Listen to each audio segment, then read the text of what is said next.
असद कैसर साहब, हम बात कर रहे थे, माजी में हमने देखा कि आपका एक जब इस्टेब्लिशमेंट की जानिब से या ISPR की जानिब से माफ़ी के हवाले से बयान आया तो आपका बयान भी सामने आया और कहा गया कि असद कैसर साहब का बड़ा सख्त बयान है जो कि डिस्कस हुआ।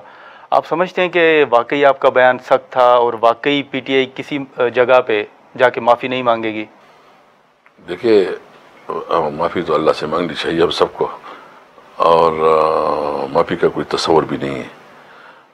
मैंने जिस तरह कहा कि इज़्ज़त व ज़िल्लत अल्लाह ही देता है।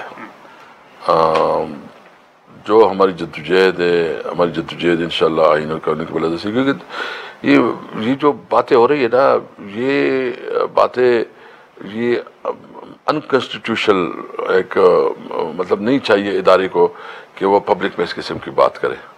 देखो, मैं एक पाकिस्तानी हूँ, अगर मेरा इदारा उसके खिलाफ में बात करता हूँ तो मुझे दुख होता है, मुझे तकलीफ होती है।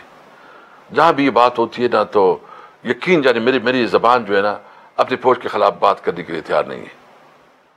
मैं समझता हूँ कि इदारों को एहतियात करनी चाहिए, क्योंकि ये इदारे इस कौम की अमानत है। ये इस वक्त चंद लोगों की अमानत है, ये कौम की अमानत है। सही।